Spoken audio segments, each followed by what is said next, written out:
Donc nous, bien sûr, on les remercie et on prend la mesure de la responsabilité que ça nous donne de les représenter et de légitimer leur combat à eux aussi. Très bien, merci beaucoup Bertrand. Donc là on voit qu'il y a de plus en plus de soutien qui arrive, des gilets orange dégainés et pas mal de visages que vous connaissez peut-être de dernière rénovation. Je sais pas où est Pierre, mais peut-être j'ai une autre question pour toi Bertrand si ça te va. Vas-y. Donc là tu es là pour parler de Dernière Rénovation, qui est une campagne de résistance civile non violente, qui du coup demande la rénovation thermique des bâtiments. Est-ce que tu vas pouvoir parler de ça aujourd'hui à la commission ? J'espère, en tout cas nous dans notre propos liminaire, on a prévu effectivement de rappeler notre revendication, de rappeler que nous on a une revendication claire, concrète, précise, qui est de mettre en place le plan de rénovation énergétique des bâtiments qui a été proposé à l'époque par la Convention citoyenne pour le climat. Donc oui, j'espère qu'on aura l'occasion de le rappeler et de montrer qu'on fait pas ça dans le vent, qu'on est là pour proposer aussi des choses très concrètes. Et donc oui, j'espère qu'on aura l'occasion d'en parler, ouais, bien sûr. Pour vous deux, qu'est-ce que vous attendez à l'issue de cette commission aujourd'hui ? On attend de pouvoir donner notre version des faits, présenter ce qu'est la résistance civile non violente et essayer tant que possible de continuer de garder une coopération ou en tout cas une écoute avec les gens qui peuvent changer concrètement les choses, parce que nous on se dit que ça reste dans ces espaces-là de pouvoir que les choses peuvent changer concrètement, même s'ils envoient plutôt des signes au contraire. Donc voilà, pouvoir représenter le combat, pouvoir aussi donner vraiment notre explication de ce qu'on est en train de faire et un peu couper court au fantasme du Rassemblement national et consorts, quoi. Je sais pas si tu veux compléter. Voilà. Très bien, merci beaucoup. Est-ce que vous avez tous les deux un dernier mot là devant l'Assemblée avec tous ces jolis gilets orange derrière vous, en tout cas, un dernier mot pour ce live Insta Peut-être le fait que la résistance a vocation à durer dans le temps. Pierre l'a rappelé tout à l'heure, le réchauffement climatique ne va pas s'arrêter. Les gouvernements n'ont pas l'air d'être bien partis pour prendre la bonne direction pour éviter le pire. Donc la résistance va continuer, va perdurer et plus on attendra, plus elle prendra des formes qui pourront être dangereuses, qui pourront mettre en danger les gens. Et aujourd'hui, nous, on est là pour rappeler que la légitimité de notre cause et pour l'affirmer une fois pour toutes. Et moi, ça va un peu avec ça, mais du coup, le dernier mot, peut-être, ce serait de dire que là, on est quand même un petit peu, il y a pas mal de gens qui sont venus soutenir, ça fait vraiment chaud au cœur, mais voilà, comme disait Bertrand, ça va durer longtemps et j'espère qu'on est qu'au tout début de ce genre de lutte et ça dépend pas de nous, ça dépend de tous les gens qui écoutent et qui prennent leurs responsabilités aussi à un moment. Nous, on essaye de le faire, donc voilà, rejoignez-nous. Merci beaucoup Pierre et Bertrand. Est-ce que tu peux nous expliquer ce que tu fais ici, ce qui se passe aujourd'hui en quelques mots ? Du coup là on s'est tous rassemblés dehors. Faut que je prenne ça, c'est ça, ok.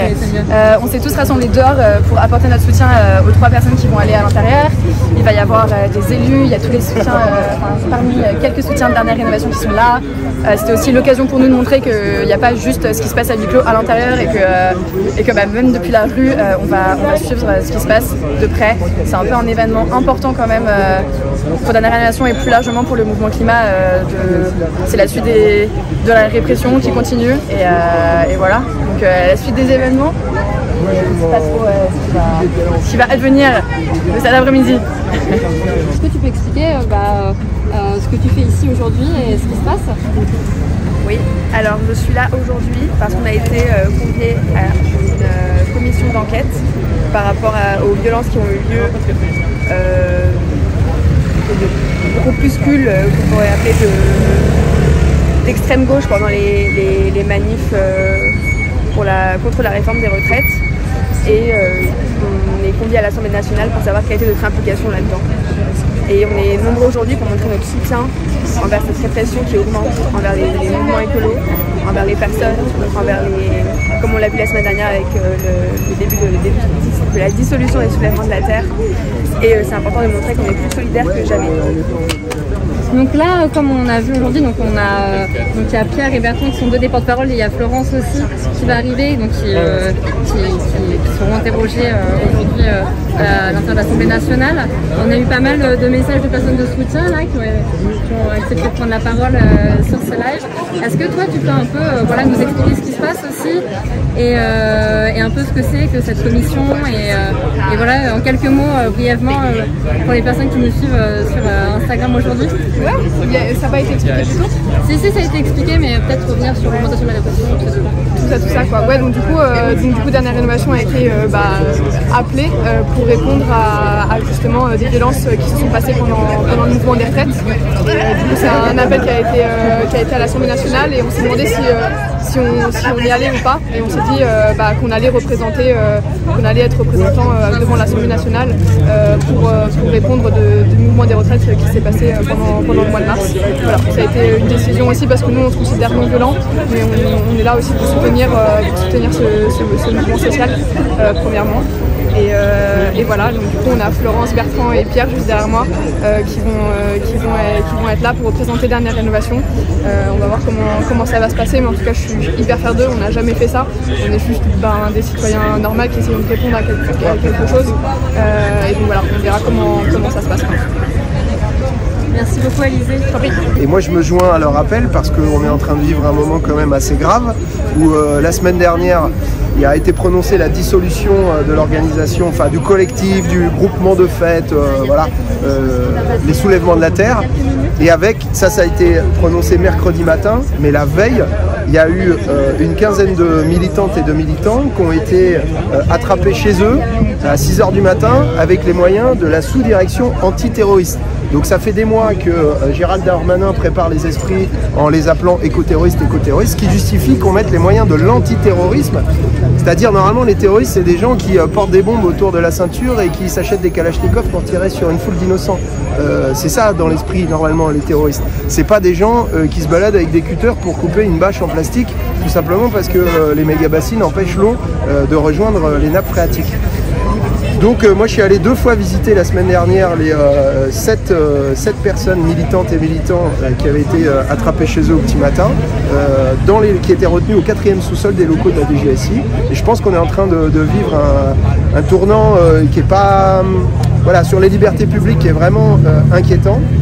On sait qu'il y a Anticorps depuis qui a reçu, à qui on a demandé, à qui on a retiré son agrément. Et par ailleurs, Mathilde Panot, la présidente du groupe LFI NUPES, recevait la semaine dernière à l'Assemblée le rapporteur spécial pour l'ONU pour les libertés publiques. Et il dit que depuis 2019, il attend une invitation officielle de la part d'Emmanuel Macron. Tant qu'il n'a pas cette invitation officielle, il peut venir faire du tourisme en France, mais il peut pas venir faire son travail, notamment produire un rapport sur l'état des libertés publiques en France. Donc voilà, c'est en train de devenir extrêmement grave. Donc c'est important de se mobiliser ce soir et dans les jours qui viennent. Et on va procéder directement à votre dispersion au niveau d'une bouche de métro, qui se trouve au niveau du boulevard Saint-Germain. Non, là par contre c'est de suite. En fait c'est de suite. Ce rassemblement normalement et les gens qui sont convoqués à l'Assemblée nationale. Non, c'est désolé mais c'est obligatoire. C'est des gens qui sont convoqués. Non mais là c'est pas vous.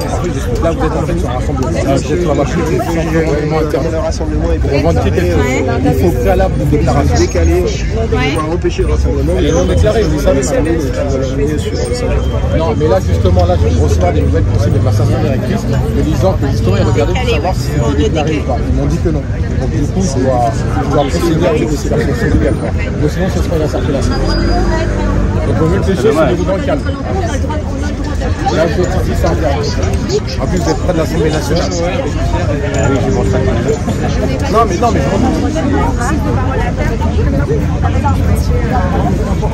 c'est celui d'abord préalable à une déclaration. Le rassemblement qui est formellement indécrémité Oui, une démonstration statique qui ne durait pas longtemps. Franchement, je pense qu'on aurait pu passer une demi-heure ici et puis après, il y a des dispersions. Est-ce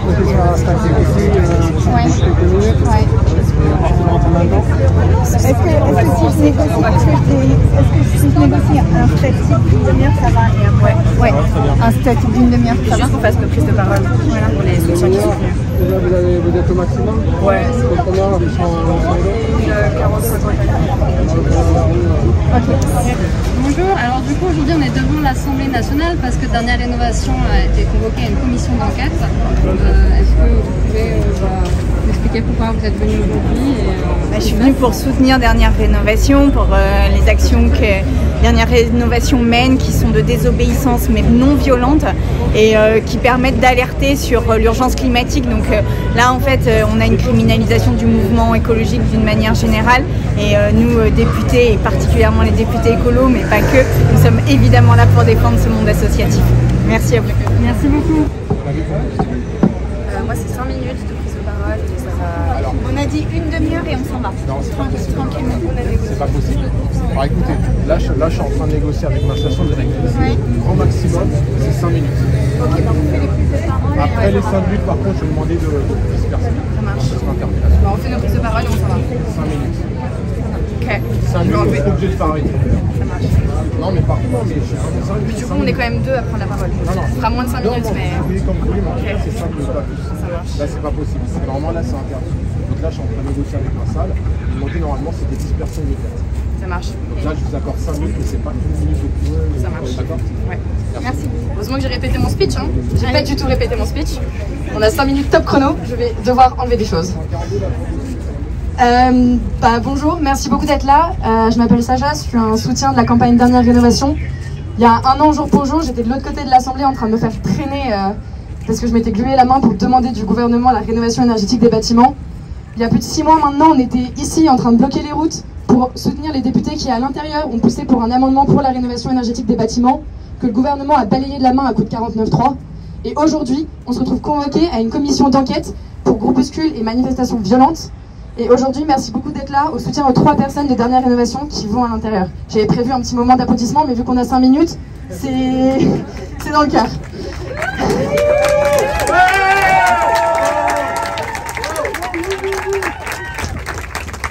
Cette commission d'enquête, c'est le symbole de la répression qui grandit, une tactique d'intimidation et la chasse aux sorcières contre le mouvement climat. Mais cette répression qui grandit, c'est aussi le signe qu'on gagne du terrain, que ce qu'on fait, c'est en train de marcher et qu'il ne faut vraiment pas perdre espoir. C'est maintenant que le combat se joue et c'est maintenant qu'il va falloir aller plus loin et plus fort. On répète et on redit le consensus de Dernière Rénovation qui est la non-violence, mais malgré tout, on a décidé de venir et de répondre présent aujourd'hui, car contrairement à ceux qui nous gouvernent, on a décidé de jouer le jeu de la démocratie et de répondre à nos institutions. Nous sommes ici et nous continuerons de nous battre et à répondre présent à chaque occasion, car nous ne laisserons pas une poignée d'individus détruire nos terres, détruire nos maisons, nos frères et nos sœurs et décider quel sera notre futur. Et le vrai problème, c'est qu'aujourd'hui, on parle beaucoup des manifestations, mais le vrai sujet qu'on porte, c'est la rénovation énergétique des bâtiments. Combien de temps est-ce qu'ils vont encore passer à nous poursuivre en justice, plutôt de sauver ceux qui aujourd'hui cuisent dans leur logement et qui demain, pendant l'hiver, mourront de froid? En 2003, c'est 1200 personnes qui sont mortes à Paris à cause du chaleur. Combien de temps est-ce qu'ils vont perdre à prosécuter des gens qui juste font ce qui est nécessaire et juste à ce moment de l'histoire? Alors il est temps de faire basculer l'histoire. Aujourd'hui, les blindés et les chars de guerre ne défilent pas dans nos rues, mais le gouvernement est en train de tous et chacun nous condamner à mort.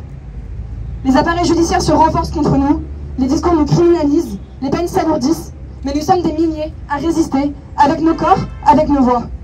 Nous résistons à l'anéantissement. Et merci d'être là aujourd'hui et d'entrer en résistance face à l'injustice. C'est comme ça qu'on va créer notre destin collectif. Et je voulais juste finir avec une citation qui dit « Si on attend le bon vouloir des gouvernements, il sera trop tard. Si on agit en qualité d'individu, ce sera trop peu. Mais si on agit en tant que communauté, il se peut que ce soit juste assez, juste à 100. Donc merci beaucoup à ceux qui seront à l'Assemblée tout à l'heure. »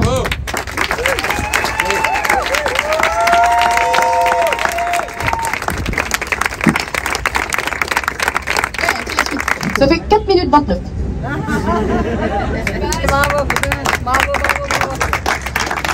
On est venu en soutien en fait à Dernière Rénovation et XR qui passe en commission d'enquête aujourd'hui. Il faut voir que cette séquence, cette commission d'enquête, elle vise justement une période qui a été dans un mouvement très fort du mouvement social après le 49.3 et c'est une attaque démocratique et de criminalisation contre tout mouvement écologiste en fait qui essayent de se mobiliser. Et nous, on est venus en soutien pour dénoncer ça et aussi pour dénoncer que, encore une fois, c'est l'extrême droite, c'est le gouvernement, c'est des députés Renaissance qui ont porté cette commission d'enquête qui cherche à criminaliser tout le mouvement, qui réprime à Sainte-Soline les manifestations, qui dissolue les soulèvements. Et aujourd'hui, ce qu'on peut voir dans ce rassemblement, c'est que toute l'extrême gauche, toute la gauche syndicale n'est pas venue en soutien à dernière version et à Extinction Rebellion. Et ça, c'est quelque chose qui est un très mauvais signe pour toutes les attaques qui sont en train de mener, que ce soit contre les lois autoritaires, que ce soit contre les lois d'immigration qui sont en train de venir. Et je pense que c'est quelque chose qu'on doit penser collectivement, parce que les attaques aujourd'hui, elles sont de plus en plus présentes. On doit faire front commun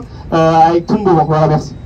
Je suis Vincent, je suis militant à Attaque. On était convoqué initialement aussi aux côtés de Dernière Rénovation aujourd'hui. Finalement, ça sera le 11 juillet, mais exactement pour les mêmes raisons, pour les mêmes motifs, à savoir des choses assez floues, à part effectivement donner la parole au fantasme du gouvernement sur l'organisation, la structuration, le financement des groupes quasi-terroristes, puisque vous savez que c'est quand même aussi en partie toute une série d'appareils législatifs contre le terrorisme qui sont utilisés pour punir les militants. Donc ça, cette commission d'enquête, bien sûr, elle a son importance, mais bien sûr, elle prend place dans tout un contexte qui a été rappelé. Et dernière info récente, la Confédération paysanne et solidaire des Deux-Sèvres sont convoqués après-demain au commissariat pour être entendus pour organisation d'une manifestation interdite. Donc bien sûr, ils ne vont pas s'arrêter là. Bien sûr, ce qui s'est passé avec les soulèvements de la terre, mais aussi avec beaucoup de militants contre la réforme des retraites, ça va continuer. Donc on a besoin, bien sûr, d'être là, présent, d'être là unitairement, d'être là le plus massivement possible, et on le sera aussi bien sûr mercredi à 19h à l'occasion du rassemblement de soutien au soulèvement de la terre, place de la République. Merci. Merci beaucoup, on va devoir partir d'ici, donc vu qu'on ne peut pas rester ici, pour tous les soutiens, on se donne rendez-vous sur les quais pour prendre une limonade ou n'importe quoi, histoire qu'on puisse rester ensemble et accueillir celles et ceux quand ils sortiront de l'Assemblée nationale. Et une dernière photo ? Il y a une dérive autoritaire du gouvernement qui est absolument scandaleuse et inquiétante. Alors on pourrait remonter jusqu'aux gilets jaunes qui se faisaient tirer dans la figure, on pourrait remonter plus près de nous sur les militants contre la réforme des retraites qui se sont fait, qui ont vécu les gardes à vue préventives. Les gardes à vue préventives, moi je suis en allé voir quelques-uns dans des commissariats parisiens et qui ont fait parfois 1 ou 2 jours ou 2 jours et demi de garde à vue et qui ont été relâchés avec aucune charge, tout simplement parce qu'il n'y en avait pas. Donc je pense qu'on peut vraiment parler de garde à vue préventive. Il y a eu les réquisitions des personnels grévistes, etc. Et là, on arrive à la dissolution des soulèvements de la terre, avec la veille certains de ces porte-paroles et de ces militantes et militants qui ont été attrapés chez eux au petit matin avec les moyens de l'antiterrorisme, la sous-direction à l'antiterrorisme, qui en a attrapé 7, qui les a mis au siège de la DGSI à Levallois. J'y suis allé 2 fois avec ma collègue Muriel Edmond, voir donc ils étaient 7, et parmi ces 7 militantes et militants des soulèvements de la terre, je redis, pris avec les moyens de l'antiterrorisme, c'est des gens qui n'ont pas acheté des bombes, qui n'ont pas acheté des kalachnikovs pour tirer sur des inconnus. C'est des gens qui ont coupé des bâches et démonté des tuyaux. Voilà le niveau de terrorisme dont on est en train de parler. Et parmi ceux-là, je prends un seul exemple. Il y en a un, il sortait de l'hôpital la veille avec une pneumonie. Donc il avait évidemment un dossier médical assez précis. Et en fait, il n'a jamais pu le faire valoir, si le 4e jour de sa garde à vue. Mais les 3 premiers jours, le médecin qui l'a vu lui a donné un Xanax, voilà, pour soigner sa pneumonie. Les cellules à la DGSI sont au 4e sous-sol. Donc voilà, je ne vous fais pas un dessin sur les conditions d'arrestation et de détention. Petite chose supplémentaire, c'est qu'il y a un des porte-paroles, en tout cas qui avait été identifié comme ça, qui s'est fait attraper lui aussi la veille de la dissolution, alors qu'il était invité sur plusieurs médias le jour J, le fameux mardi veille de la dissolution. Donc il aurait pu défendre les actions des soulèvements de la terre, expliquer en quoi ça ne relevait pas du terrorisme, mais plutôt d'une lutte d'intérêt général. Donc on a voulu intimider tous les soutiens des soulèvements de la terre, et on a voulu leur couper la chic, j'ai envie de dire, les empêcher de parler, les empêcher de se défendre. Donc depuis, il y a eu vendredi l'agrément d'anticorps qui a été retiré. Là, on sait que Attac est mis aussi sur la sellette. On savait déjà qu'il y avait des menaces sur les financements de la Ligue des droits de l'homme. Donc on est vraiment dans une dérive autoritaire qui est très inquiétante. Et moi, je pense qu'il est temps de faire front commun, syndicats, associations, partis politiques qui sont inquiets de cette dérive. Parce qu'en fait, les libertés publiques, c'est la condition de possibilité de toutes les autres luttes, que ce soit les luttes écologiques, les luttes sociales, les luttes antiracistes, les luttes, moi mardi soir jusqu'à 1h du matin j'étais pour défendre les mineurs non accompagnés qui étaient place Royale. En fait toutes ces luttes-là, elles ne seront pas possibles si les libertés publiques sont affaiblies et si tout simplement les associations n'ont plus le droit d'exister, n'ont pas les moyens d'exister, si leurs militants finissent en prison. Je termine en disant que Mathilde Panot, la présidente de mon groupe LFI-NUPES, a reçu la semaine dernière le rapporteur spécial pour les libertés de l'ONU, qui lui a dit que depuis 2019, c'est-à-dire le mouvement des Gilets jaunes, il demande à être reçu officiellement par Emmanuel Macron en France.